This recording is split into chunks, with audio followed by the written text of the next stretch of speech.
Hello दोस्तों, श्री शिवाय नमस्तुते। हम आप सभी का स्वागत है आप सबकी अपनी यूट्यूब चैनल पे। आप लोग कैसे हैं? ठीक होंगे, स्वस्थ होंगे और बढ़िया ही होंगे।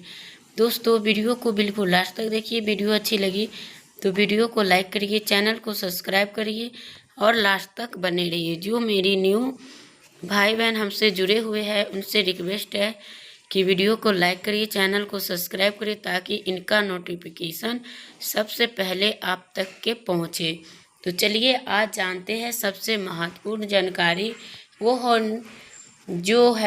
है नवरात्रि, अष्टमी, नवमी यानी 30 सितंबर या 1 अक्टूबर का है कन्या पूजन।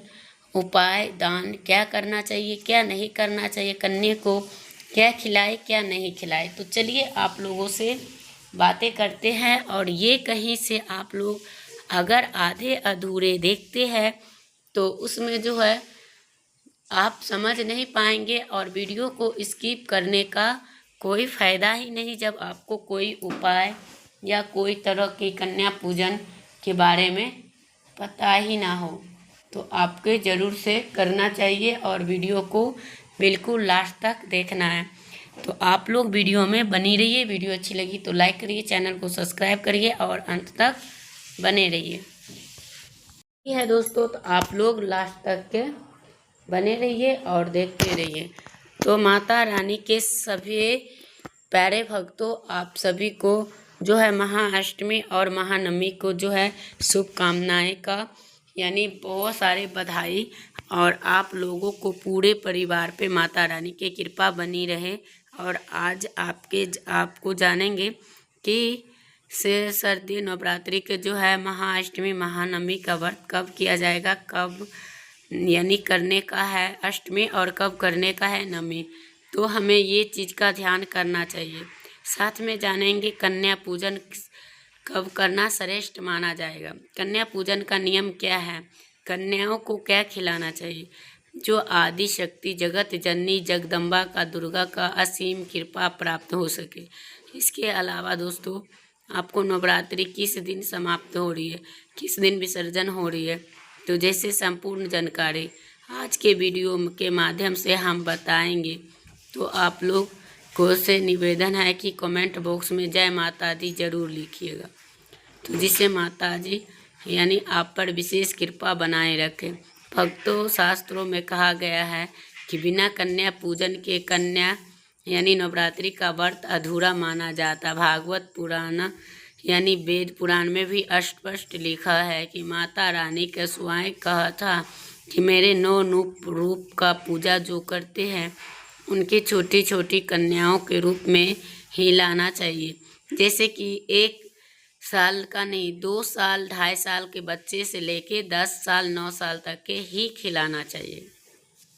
कन्या पूजन कब करनी चाहिए, तो इस बार सर्दी नवरात्रि में जो है 22 सितंबर में हो रहा है। तो यानी कि आपको जो 22 सितंबर से हुआ है तो आपको 30 सितंबर को जो है वो 30 सितंबर का महाअष्टमी है। और जो है 1 तारीख जो है उस दिन महानवमी को आपको करना है और कलश स्थापना करते हैं, 9 दिन व्रत रखते हैं। उनके लिए श्रेष्ठ यही है वे कन्या पूजन अष्टमी या नवमी किसी दोनों दिन में किसी दिन करें। विसर्जन और वो 10वीं के ही करें। और कन्या पूजन का विधि, सवेरे ब्रह्म मुहूर्त में उठकर स्वच्छ वस्त्र पहनकर माता रानी के चौकी पर बैठकर घर के 2 और 10 यानी 2 से लेके और 9-10 तक के बैठाए। इससे ज़्यादा छोटे जो बालक भी है बहुत, तो उनको भी नहीं खिलाना चाहिए। और उनके ललाट पर रोली अक्षत का ही लगाएं। और उनके जो है जिनका जो उनसे कि बहुत ही स्वयं माँ दुर्गा का 9 रूप का विराजमान होता है। और उनको तो कन्या पूजन के सीमित नहीं है और महत्वपूर्ण ये है, श्रद्धा और उल्लेख है कि एक बार हिमालय के घर में माता स्वयं कन्या के रूप छोटी रूप धर लेके और साधक के रूप में उनको जो गया था तो उनके घर में यानी खाने के लिए, तो उनको यही कहे थे कि कन्याओं को क्या देना चाहिए क्या नहीं। तो उन्हें सदैव स्वच्छ वस्त्र और फल प्रसाद ये सब आपको देना चाहिए, ताकि कि आप सभी को अपवित्र, यानी कि कोई व्यक्ति ऐसा भी होता है जल्दीबाजी में नहीं नहाए और बना के खिला देता है, तो ऐसे भी नहीं करना चाहिए। ये बात है कि इस नवरात्रि को 10 दिन का है, तो वो अत्यंत दुर्लभ है और बड़ा ही शुभ संकेत है। इसका अर्थ है कि माँ दुर्गा का आशीर्वाद एक दिन और पृथ्वी पर रहेगा। ऐसे में कन्या पूजन करने से माता दुर्गा का कृपा से माँ का वास होगा। तो कन्या को जो या फलम या तत्फलम यानी माम प्रियम आत्मा, यानी कि जो कुछ भी सीधा देवी को अर्पित होता है तो उसका फल साधक को अक्षय रूप से प्राप्त होता है। तो इसलिए भक्तों, अगर आप चाहते हैं कि माँ दुर्गा का जीवन पर सदा बने रहे, तो आपको 8वीं या 9वीं का पवित्रता के साथ ही करें। और 10वीं के दिन यानी कि जो है व्रत पारण करने के अनुष्ठान जो है उनके करना चाहिए। और उस दिन अवसर पर कन्या पूजन का महत्व जो है वो 2025 में अष्टमी तिथि यानी मंगलवार को है, तो उनको बुधवार को विशेष रूप में करनी चाहिए। तो ये एक दूसरे को जो है कट पड़ गया। तो इन पवित्र व मतलब दिन पर आपको माता का 9 रूपों को पूजा किए जाते हैं, इनको साधकों का पूर्ण करते हैं। कन्या का 9 पूजन यानी कि किया जाता है, 9 कन्याओं के पूजन भी किया जाता है। एक बालक होना चाहिए जिसे कि विशेष प्रतीक होता है। 2 वर्षीय कन्या और माता का स्वर भाव का यानी सुख शांति का वातावरण बने रहते हैं। 3 वर्षीय कन्या स्नेह और प्रसन्नता का रूप होती है, उनका पूजन करने सौभाग्य और वो बने रहते हैं। के साथ 4 वर्ष की कन्या शक्ति और साहस से भरी रहती है। 5 वर्षीय कन्या धैर्य और संतुलन का रूप होते हैं और पूरे परिवार में मानसिक शांति बनी रहती है। 6 वर्षीय कन्या विद्या और बुद्धि के रूप होते हैं तो और उनको ज्ञान में वृद्धि करते हैं। 7 वर्षीय कन्या सुरक्षा और रक्षा का पूजन करते हैं, सभी संकट दूर होते हैं। 8 वर्षीय कन्या संपत्ति और समृद्धि का प्रतीक होता है, उसके पूजन करने से आर्थिक स्थिति मजबूत होती है। 9 वर्षीय कन्या 9 यानी कि चरण रूप है, उनको पूजन करने से साधक को माँ की संपूर्ण कृपा आ जाती है, तो सुख शांति समृद्धि का वास होता है। इन कन्याओं के साथ लंगूर का पूजा करने की होता है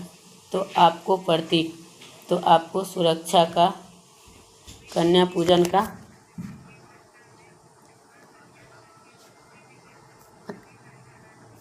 तो कलश और चौकी को शुद्ध जल से पवित्र करें और इसे यानी कि उनको आसन पे बैठाएं। तो रोली और अक्षत के से तिलक करें और माने कि माँ का रूप प्रकट हुआ है, उन्हें चुनरी भेंट वस्त्र फल मिठाई हलवा शुद्ध पवित्र भोजन बनाकर ही खिलाएं और धूप धूप अर्पित करें, नैवेद्य रूप में भी पकवान अर्पित करें। इस प्रकार श्रद्धा और भक्ति के करने से कन्या पूजन को साधक के जीवन में माँ दुर्गा के जीवन में अस्थायी रूप से आती है, तो स्वास्थ्य का भी रहता है। तो आपको कलश और चौकी का विसर्जन करना होता है, तो आपको अष्टमी या 9वें दिन को आपको कन्या पूजन के दिन शास्त्र के सम्मत यानी कि आपको साधक को फल प्राप्त करता है। माँ का आशीर्वाद जीवन से हर क्षेत्र उज्जवल और सौभाग्यशाली बनता है। तो कन्या पूजन में माँ दुर्गा का सबसे पवित्र रूप है, तो आप लोग ज़रूर से करिएगा। और उनके बाद जो है कन्या पूजन के बाद आप लोगों को माता का चरण स्पर्श ज़रूर करना चाहिए जब आप उनको विदाई दें, और खोछा में ज़रूर कुछ न कुछ। और जब भी 2 से 10 होते हैं और स्वस्थ होते हैं और उन्हें किसी भी प्रकार की अशुद्धि बीमारी आसान मन वाले बच्चों को भी नहीं लाना चाहिए। जो कन्या लगातार बीमार रहती है या हमेशा रोती रहती है तो उन कन्या को भी नहीं लाना चाहिए, क्योंकि हमारे घर में वही नकारात्मक हमारे घर में ही आते हैं। जिनके घर में जो लड़ाई झगड़ा कलह होता है उन्हें भी, उस कन्या को भी नहीं लाना चाहिए। ऐसे करने से अशुभ प्रभाव कम हो जाता है। तो पवित्रता के साथ कन्या का स्वागत करता है और चरण करते हैं और आते हैं और उन्हें चुनरी और स्नेह पूर्वक उन्हें आशीर्वाद लेना चाहिए। उसे इस नवरात्रि अगर कन्या पूजन आपको सफल और पूर्णदायी हो तो केवल स्वस्थ और स्वच्छ यानी स्नेहपूर्ण कन्या को ही बुलाए, क्योंकि शास्त्र हमेशा यही कहा है जो कन्या पूर्ण हो उन्हीं को बुलाए, नहीं तो उनके कोई बीमारी हो, नहीं वो कोई इस तरह से यानी कि नकारात्मक हो, तब उस लड़की को आप अपने घर में कन्या के रूप में बुलाएं, ताकि उससे सभी तरह की सुख समृद्धि आ सकती है।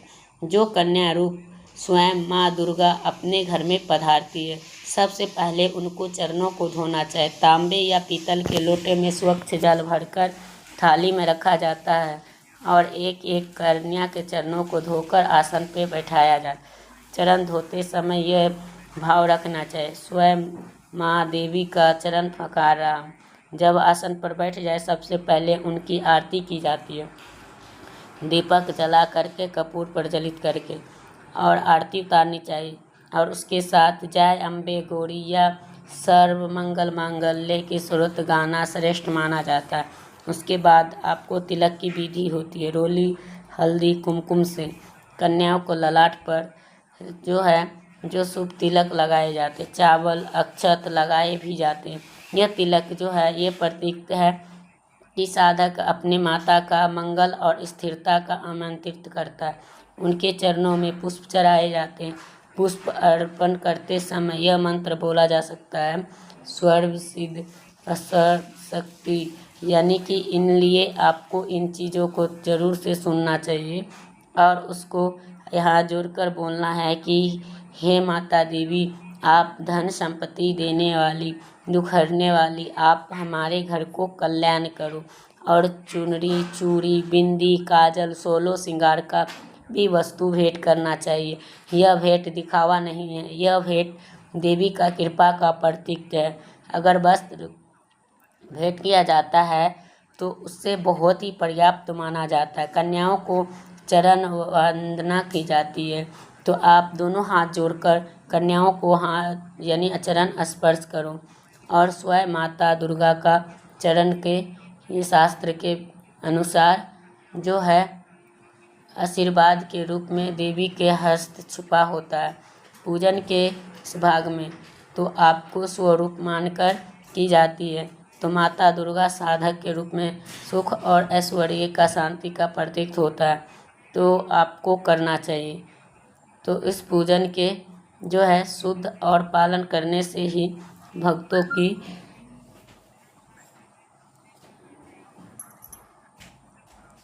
कन्या पूजन पे आपको क्या खिलाना चाहिए, तो आपको सबसे पहले धर्म ग्रंथों के अनुसार हलवा पूरी और काले चने का भोजन सबसे उत्तम माना गया। यह भोजन स्वाद दृष्टि से नहीं बल्कि पीछे और गहरा आत्मिक और करता है। काले चने का शक्ति और प्रतीक है, वो करने का माध्यम से वो सार्थक जीवन में सफलता लाते हैं। पूरी तृप्ति और पूर्णता का प्रतीक है, जो भक्तों के यानी जीवन में संतुष्ट होता है। वही हलवा मिठास मधुरता की प्रतीक है, जो घर परिवार में सामंजस्य और मधुर संजीवन का स्थापित करता है। और मिश्री नारियल मौसमी फल खीर दूध से बनी मिठाइयाँ भी देना शुभ मानी जाती है। यह सब वस्तुएं सात्विक होती है और आपको वो करनी चाहिए। शास्त्रों में स्पष्ट कहा गया है, कन्याओं का शुद्ध और ताज़ा और सात्विक भोजन ही देना चाहिए। भोजन तैयार करते समय स्वच्छता और उनके पकाने वाला विशेष ध्यान रखना चाहिए। और ये जानना उतना ही आवश्यक है कि कन्या पूजन में। तो दोस्तों वीडियो करूँगी यहीं पे, फिर मिलते हैं एक नया वीडियो के साथ। तब तक के लिए श्री शिवाय नमस्तुभ्यं।